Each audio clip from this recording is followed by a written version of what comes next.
Hey guys, what's up? Sectatron here from One Hive Gazette, here with the next video, and today talking about two attack strategies at Town Hall 10 you need to have down. These two strategies are the go-to at Town Hall 10 right now. They're working very well, especially this one you're going to see right here, but also just on a bigger picture, you want to be able to have a arsenal of multiple different strategies depending on the base. Now, for one, I like using hogs, but to be honest, they're not very mainstream. They're very base specific.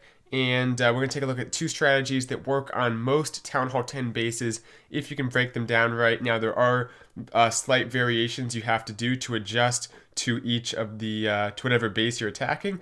But in general, you can use them on most bases if you identify the right things about that base. So this first one is the classic Witch Bowler, and this one adds healers to it. So it's something you can do.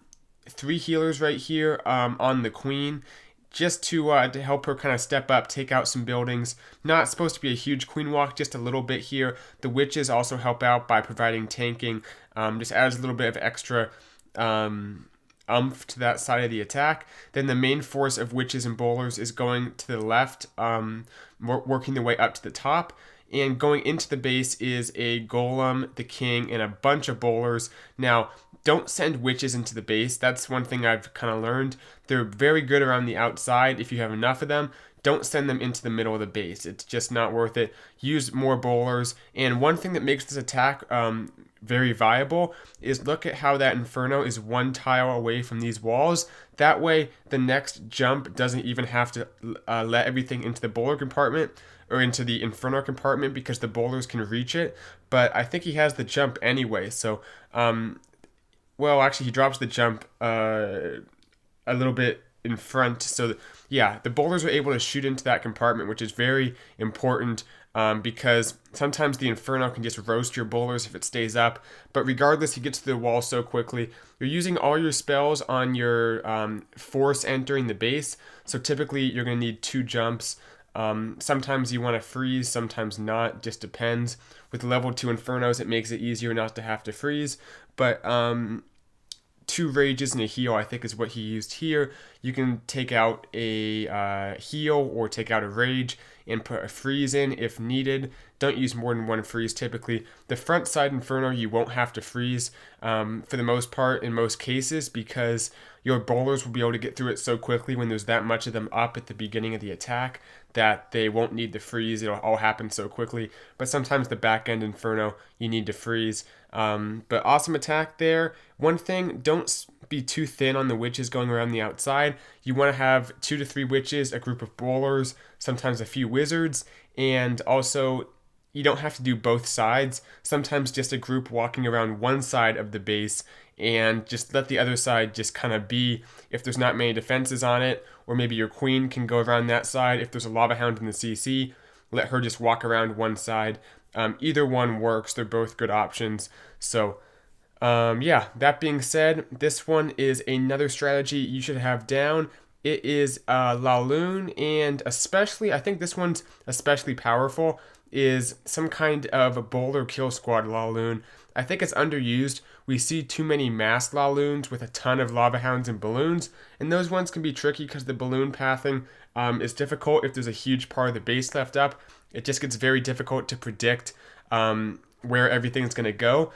So I like the more segmented attacks here. This is Templar Assassin and Queen around the outside to get a few defenses, create the funnel, and not have to worry about the lava hound popping. Then the bowlers, the king, a golem up the gut with a jump and a rage to get some awesome value. Doesn't even have to get one of the Inferno towers taken out.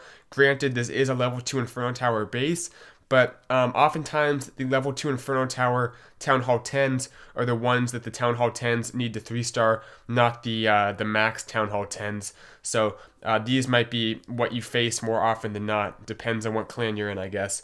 But very good stuff here. Drops the haste. You can see a nice runway for his balloons to go down and a good freeze heal on the back end. Like I said in previous videos, I think the one about what spells to use on La Lune, you want to drop the heal towards the end when the Inferno towers cannot hurt your balloons. On this one, he was able to freeze, so basically the Inferno was essentially down.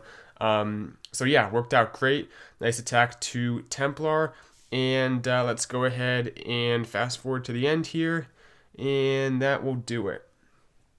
Okay, we're going to take a look at one more attack. Believe it or not, we are going to take a look at my base being 3-starred. Yep, I said it.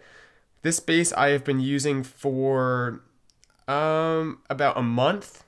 I've used it in, I think, 3 CWL matchups, so maybe even more than a month. I think this is the second time it's been 3-starred by a Town Hall 10.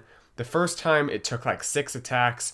This base routinely has soaked up, even in CWL matchups, about 4 Town Hall 10 attacks, and more often than not, it has not been 3-starred, but people always try some kind of Laloon, but the Witch Bowler worked very, very well on this base for whatever reason. Even though the Queen goes inside the base and the Lava Hound's there, he was really able to get deep into the base and get the job done here. So kind of sucks to see, because this base I've been using for so long, and it kind of got taken out on what is a little bit of a spam attack, especially with all his troops going in every direction. You can see a huge group of bowlers didn't even go inside the base, but he was able to get the Queen behind a golem. That's, I guess, the reason why he tripled, is the Queen somehow sat back behind a golem there and takes out the Inferno, a few other defenses, basically only leaving the archer towers and stuff, and he has so many witches and bowlers that he can take all that out. So a little bit of a lucky attack. This base, if you want to use it, is pretty solid, but I thought I'd show it because I'm probably done with it. It's had such a long lifespan, I should probably move on, make a new base, but these types of bases I like doing. Maybe I'll make a separate video on Town Hall 10 base builds, because there's this one type of base with the 4 air defenses all across the kind of the middle, almost the bottom middle, like in this base, that seems to work out very well. So yeah, anyway, nice attack to Ken Beatsu from Sheldon Massive from our Arranged War this weekend. Awesome stuff. By the way, to add on, you guys watched the last live attack probably. I was able to get the 4-star war to Town Hall 11 2-stars. So I'm proud of myself, got the job done, but unfortunately they got the victory over us. And yeah, that'll do it for this video. Hope you guys enjoyed. Those are just 2 strategies you should know. The sometimes a queen walk, sometimes not, witch bowler attack, and then also the it would be a bow Laloon, where you send in a bowler kill squad. You can have your queen go around the outside, take out a few buildings, create the funnel, send a golem, your king, and some bowlers with a jump and a rage typically, get some good value, then Laloon the rest of the base. 2 strategies I think will work for you guys, because Town Hall 10 is tough, but on some of these lower level bases, if you execute it right, it actually doesn't have to be that hard. So that will do it, and I'll see you guys in the next video. Bisectatron out.